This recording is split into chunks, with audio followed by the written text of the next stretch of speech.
రాష్ట్రాల్లో తీవ్ర చర్చనీయాంశమైన సర్వేయర్ తేజేశ్వర్ హత్య కేసులో పోలీసులు పురోగతి సాధించారు. ఈ కేసులో నిందితుడు తిరుమలరావును ఎట్టకేలకు గద్వాల పోలీసులు అరెస్ట్ చేశారు.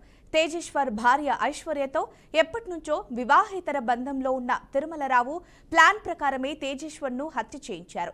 ఇదిలా ఉంటే సర్వేయర్ హత్య కేసులో ఇప్పటికే 8 మందిని పోలీసులు అదుపులోకి తీసుకున్నారు.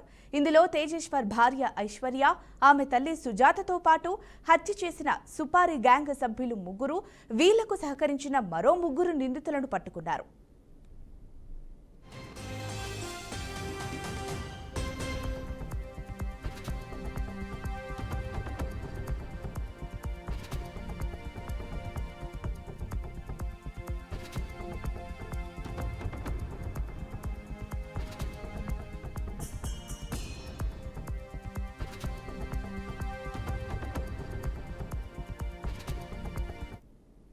రైట్, ఇక ఇదే అంశానికి సంబంధించి మరింత సమాచారం మా ప్రతినిధి శ్రీనివాస్ అందిస్తారు. చెప్పండి శ్రీనివాస్.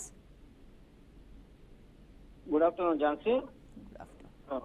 తెలంగాణలో జరిగినటువంటి మర్డర్ ఒక సంచలనం సృష్టించిందని చెప్పవచ్చు. దీనికి సంబంధించి చూసినట్లయితే నిందితుడిని 24 గంటల లోపల పోలీసులు పట్టుకోవడం జరిగింది. దీనికి సంబంధించినటువంటి ఏదైతే మర్డర్ ప్రధాన అంశాలను కూడా ఇప్పటికే పోలీసు వారు తెలుస్తూ అతని మర్డర్ సంబంధించిన గతంలో ఉన్నటువంటి వివరాలే కానీ ఇప్పుడు ఉన్నటువంటి విషయాలను కూడా పూర్తిగా వాళ్ళు దాన్ని చూస్తూ ఆ విషయానికి సంబంధించి పోలీసులు చాకచక్యంగా 24 గంటలు కాకముందే తమ యొక్క అభ్యర్థులు మాత్రం అరెస్ట్ చేసినటువంటి పరిస్థితి.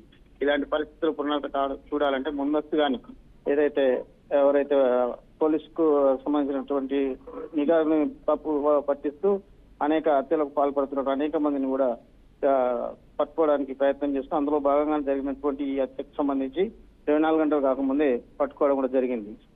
ఇక కేసు నమోదు చేసి దర్యాప్తు అయితే కొనసాగుతున్నటువంటి పరిస్థితి. Right Srinivas, thank you.